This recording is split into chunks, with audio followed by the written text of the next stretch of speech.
Hey guys, thanks for checking out the channel. I just got off work and I'm gonna shoot a video real quick for a guy on YouTube who has the same problem I'm having with these aftermarket Chinese upper control arms. So let's start with, I guess, what they should look like. The aftermarket ones that you want and that will fit. This is 1968 Cutlass.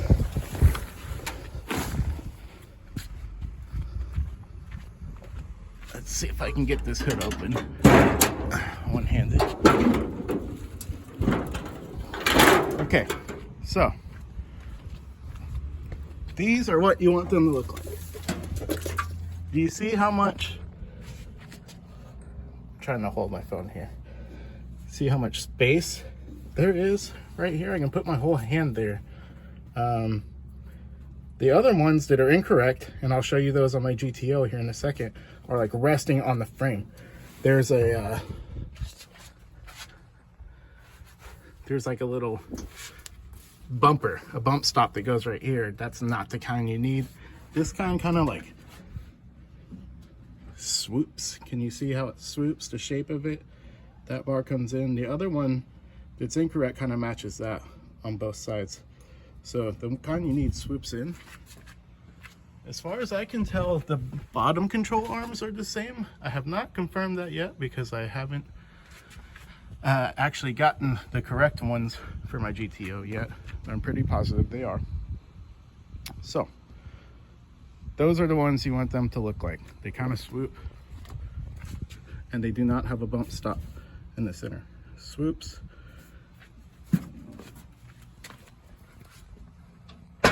No bump stop, because the bump stop is going to be on the body right there. Just hit my head. Dang car. Like, that's what happens when you have lowered cars. All right, let me go ahead and show you the incorrect ones on my GTO, and then at the end of this video I'll put together another kind of clip of looking at the whole car and explaining what they are for those who are new to the channel. Then I'm just going to do this part and get it out of the way for the people who are here for the control arms. All right, I'll catch you here in a sec. Okay, this is my 1968 GTO, and I also have Chinese tubular eBay upper control arms. Well, the whole thing, the whole kit on here, with this brake swap, except this one is incorrect. This is the one I just did, and I was having a hard time getting it together. I had to take the bump stop out, and that was my first clue something was wrong. Luckily, I was able to figure out, there we go.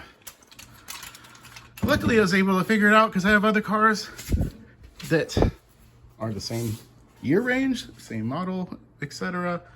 And I did basically the same build.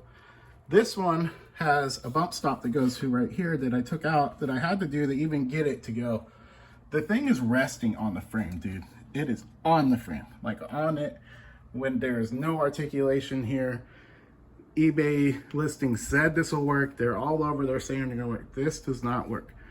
Do you see how it kind of matches this? It doesn't swoop in.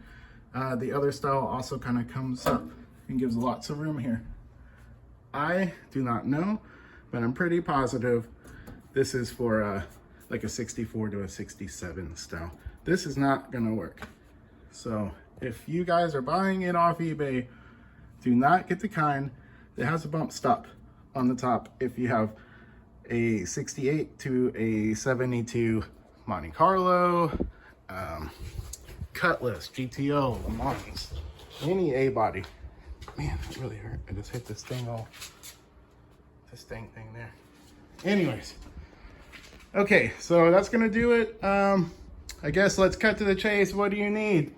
In summary, for those who are just here for the eBay upper and lower control arms, pretty positive the lows are the same. The spindles are not gonna be the problem. It's gonna be upper control arm. Don't buy the kind with that. Buy the kind that doesn't have that. All right, so that's it for that. If you guys are only here for that, you can check out now. Now I'll go ahead and go over these cars real quick because I'm sure there's going to be a couple of people that are curious.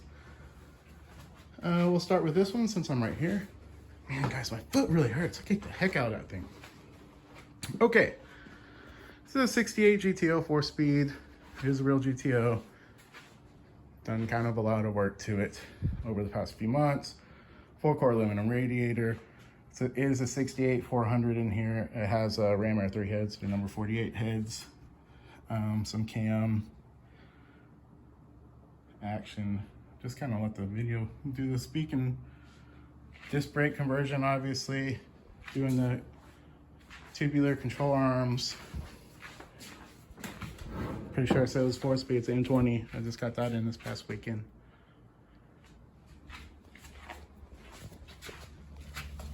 Powder coated the rear end white. It's an 8.2 68 Pontiac rear end.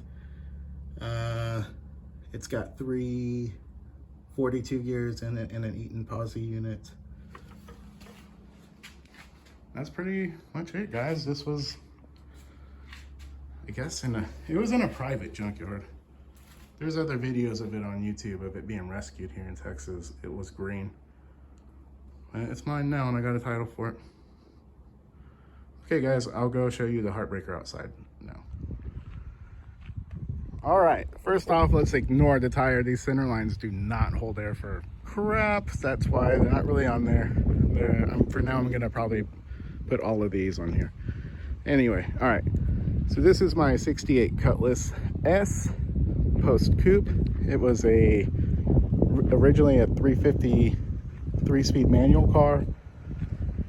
It's now got a 67 400 E-block Oldsmobile motor, Pro Comp heads, 305 H10 cam. I had custom solid lifters made for it, so it's a solid lifter cam. Of course, I did the tubular control arm. I did a 2-inch drop. It is manual brakes. That's how it was from the factory, but it's got power steering. I was gonna do AC on this car, but I decided that I'm not going to. I'm going to do that on my GTO inside. Headman headers. I do have a splash shield or scatter shield on this Bad Rider. This is just a 3-core aluminum radiator. This has a 67 Chevelle rear end in it. It's an 8.2 also. This has 355 gears.